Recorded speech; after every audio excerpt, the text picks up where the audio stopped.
Ուրեմն մեր Տերը Հիսուս Քրիստոս այսօրվա ավետարանում ասում է այս հիվանդությունը Աստծո փառքի համար է, մահվան հիվանդություն չէ, այլ Աստծո փառքի համար։ Երբ մարդը հիվանդանում է, շատ անգամ չէր իմանում, որ հիվանդ է։ Ճանաչում է հիվանդության ժամանակ, երբ որ սկսում է այն իրեն նեղել, տանջել, չարչարել, այն ժամանակ հասկանում է, որ հիվանդ է։ Ճիշտ այդպես էլ շատ անգամ մարդիկ մեղքեր են գործում, տարբեր տեսակի չարիքների անօրինությունների մեջ են հայտնվում, բայց չեն էլ անդրադառնում, որ դրանք մեղքեր են։ Խիղճը կարծես չէ տանջում ընդհանրապես։ Թվում է, թե իրանք ապրում են իրենց համար երջանիկ ուրախ, բայց մեղքը չի կարող համակերպվել մարդու հոգու հետ, մտքի հետ, մարդու ներաշխարհի հետ, ի վերջո մարդու հոգևոր աշխարհում քայքայում է սկսում։ Ինչպես որևէ հիվանդություն մարդու մեջ բնավորվելով սկսում է մարմինը քանդել, մարմինը քայքայել ու արտահայտվում է տարբեր տեսակի ախտերով, այդպես էլ հոգևոր հիվանդությունը քայլ առ քայլ սկսում է մարդու հոգին քայքայել։ Անհանգստություններ են առաջանում, վախեր են առաջանում, խղճի խայթ է առաջանում, ցավ է առաջանում, հոգևոր ցավ։ Ես շատ անգամ լսել եմ մարդիկ ասել են հոգիս ցավում է, ասում է, մարմինս չէ, հոգիս ցավում է, ասում է, ինչ անեմ, հոգիս տանջվում է, ասում է, ինչ անեմ, ոնց այս հոգու ցավը վերացնեմ։ Շատ եմ լսել, ինձ եկել են ասել, որ հոգին ցավում է մարդու մեջ, մարմնի ցավը չէ, մարմնի ցավը բուժումը, հոգու ցավը բուժումը շատ դժվար է ծանր։ Ինչ անի մարդը, ինչպես դուրս գա այս իրավիճակից։ Ինչպես յուրաքանչյուր հիվանդ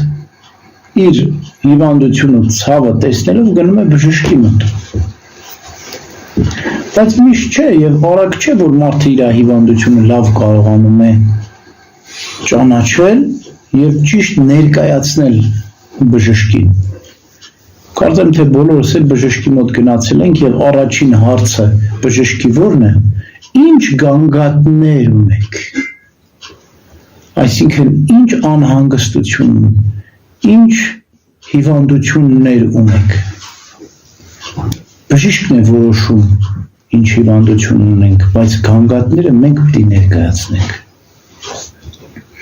Ճիշտ այդպես էլ երբ որ մենք գնում ենք բժշկի մոտ, շատ անգամ չենք կողմնորոշում, թե ինչ հիվանդություն մենք ունենք, հա։ Մեր գանգատներն ենք ներկայացնում, հա։ Անհանգստություններն ենք ներկայացնում, այսինքն առաջին խոստովանությունը կարծես զրույց լինի, այսինքն նախա խոստովանության մի ընթացքը, մի փուլը, որ զրուցում է հոգևորականը հավատացյալի հետ, գանգատներն է հասկանում, անհանգստություններն է հասկանում, մարդու հոգևոր վիճակն է հասկանում, որտև մարդիկ կամ իրենք են ուրիշների հանդեպ մեղքեր գործել,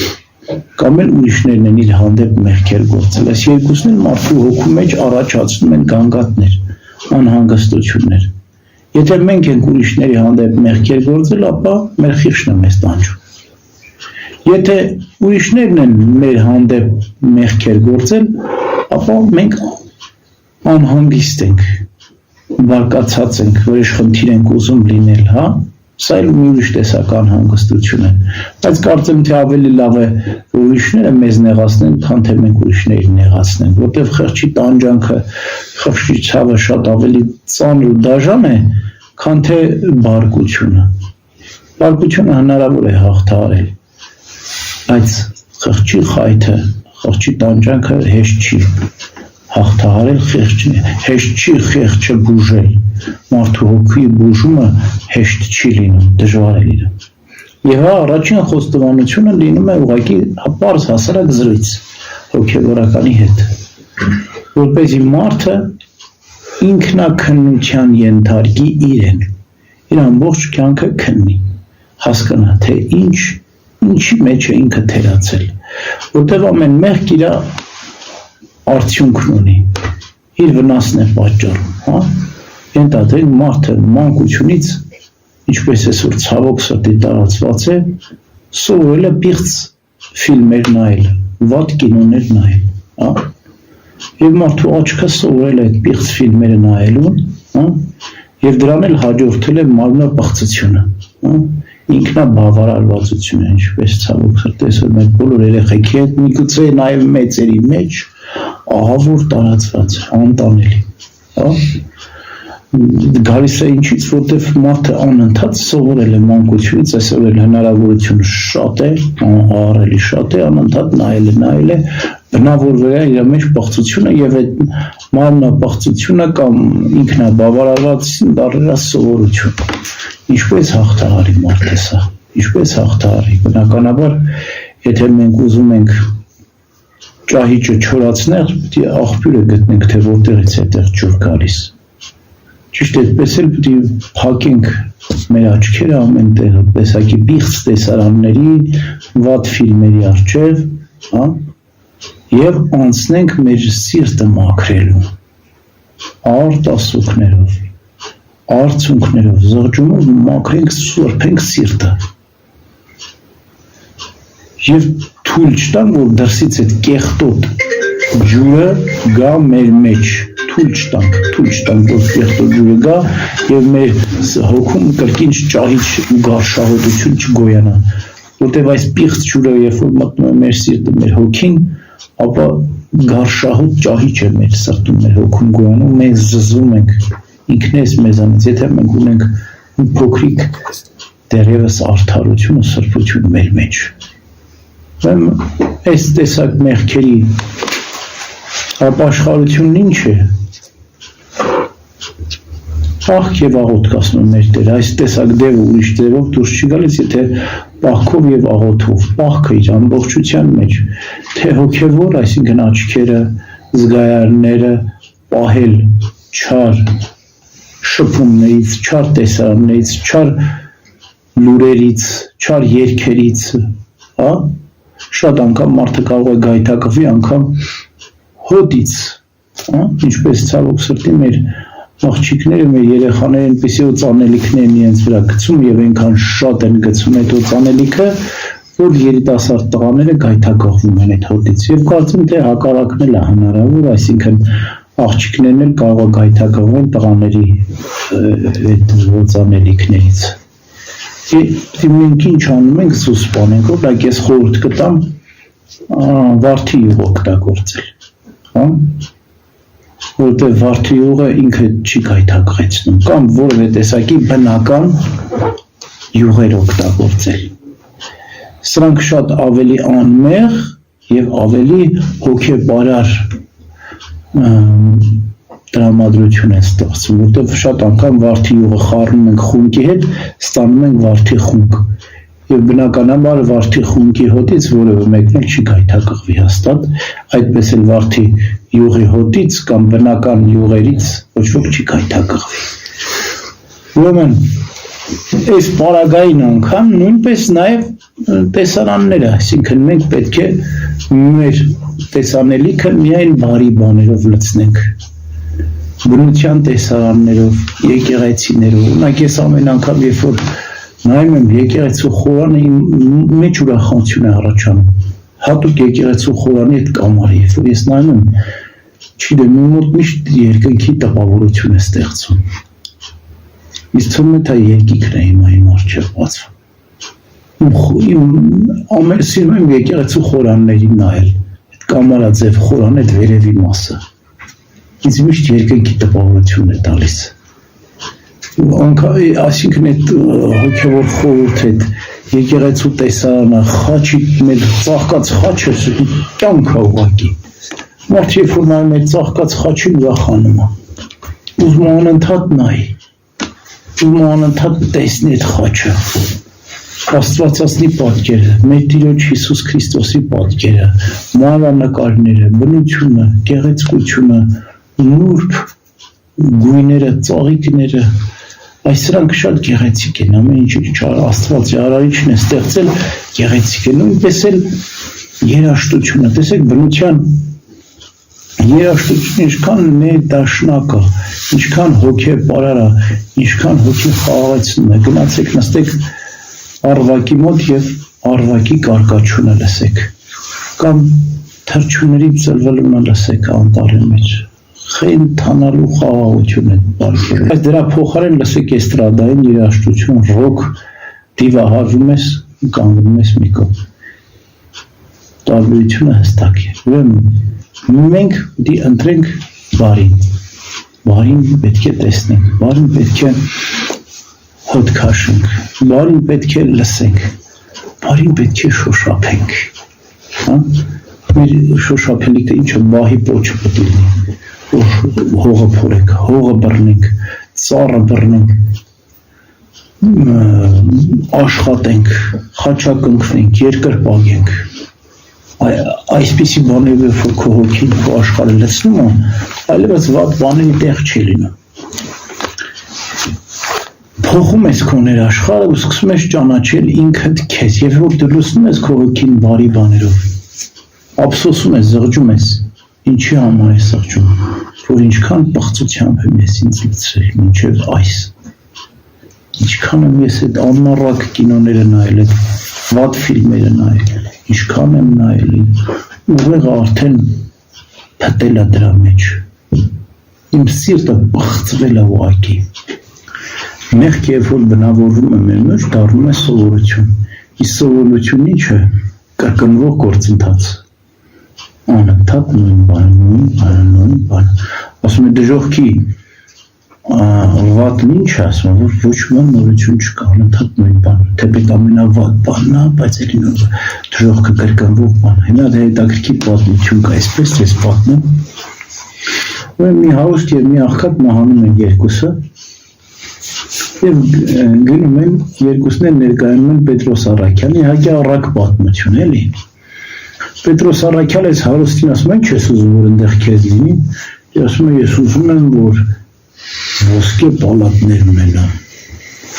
ամեն օր առավոտյան և երեկոյան և ամբողջ օրը ես երշիկ ուտեմ, երշիկ, միս, խոզի միս, խորոված, առավոտ իրիկուն ուտեմ, խոզի միս, երշիկ ուտեմ, ասում է, և երբ որ երեկո լինի,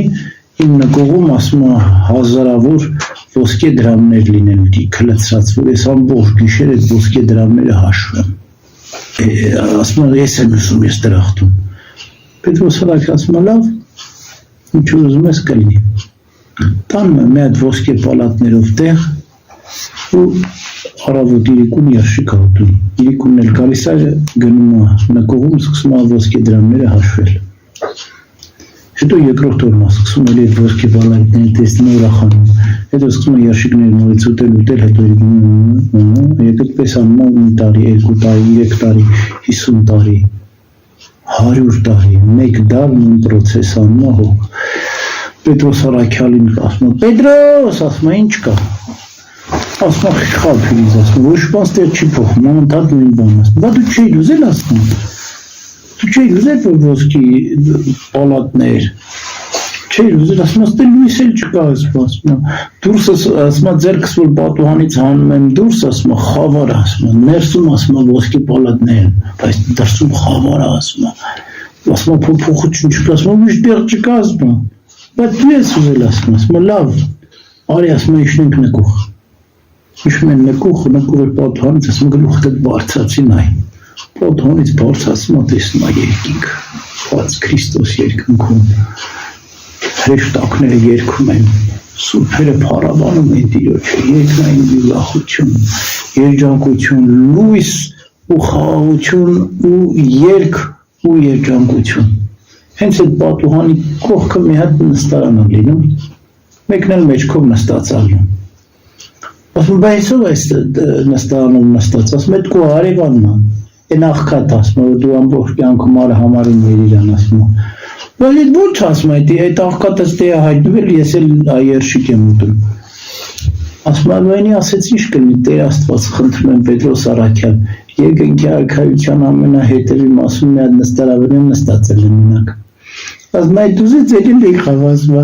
նստարի վրա նստել է վայել ու բասված, վել այ երշիկ ես ուտում ու փով ես հաշվում։ Հիմա ճիշտ այդպես էլ դժոխք են, երբ որ ոչ բան չի մարդու կյանքում փոխվում։ Դժոխքը մենակ դժոխքում չի, դժոխքը սկսում է այստեղ, երբ որ մարդ իր կյանքը ամուր կյանքը չի հետաքրքրացում, չի լցում աստվածային իմաստով խորհուրդով այդ մարդը դժոխք ապրում։ Հավիտենականության առանձնահատկությունը ինչ է, որտեղ ամեն ինչ փոփոխվում է, ամեն ինչ նորանում է, ամեն ինչ նոր է, թարմ է։ Բնությունը ինչ է, բնությունը կանտակ փոփոխում է, չէ՞, մեռնում է հարությունը առնում, այդպես էլ երկնքի արքայության մեջ մահ չկա, մենակ հարությունը։ Ուրախությունը, երջանկությունը, թարմությունը, նորությունը, ասում եմ, մենք միշտ պետք է ճանաչենք, թե ով է Աստված, ու Աստված մեզ միշտ անճանաչելի պետք է մնա։ Ու անընդհատ պետք է ճանաչենք Աստծո մասին։ Աստվածաբանությունն է դա, երկնքի արքայության մեջ բոլորը պետք է աստվածաբանեն, ճանաչեն Աստծուն։ Հիմա որպեսզի հասնենք այդ աստվածաբանությանը, երկնքի արքայությանը, մենք պետք է այստեղ մեր մեղքերը խոստովանենք և ապաշխարենք։ Սկզբում դժվար է խոստովանել։ Ինչու է դժվար։ Որտեղ մարդը շատ անգամ ինքն իրեն էլ չի խոստովանում իր մեղքերը։ Երբ է խոստովանում ինքն իրեն իր մեղքերը, երբ որ տեսնում է, որ իրավիճակը լավը չի։ Լավ չի, ինքը հոգևոր խաղաղություն չունի, ինքը ազատություն չունի, ինքը տանջում է իր մեղքերի ձեռը։ Նախ և առաջ ինքն իրեն է խոստովանում իր մեղքերը։ Ինքն իրեն ասելով ինչ նկատի ունենք Աստծուն։ Իր մեջ բնակվող Աստծուն է խոստովանում։ Տաթևացին ասում առաջին խոստովանությունը մտքի հոգու խոստովանությունը Աստծո առջև։ Անկեղծությամբ, ամբողջովին իր լավ ու վատ կողմերով, իր թերի և բարի հատկություններով դնում է ինքն իրեն Աստծո առջև։ Ու սկսում է լացել, զղջալ, արտասվել, Տեր Հիսուս Քրիստոս, ների ինձ մեղավորիս, մաքսավորը ինչպես էր աղոթում, Աստված քավյազ Հիսուս մեղավորս չէ,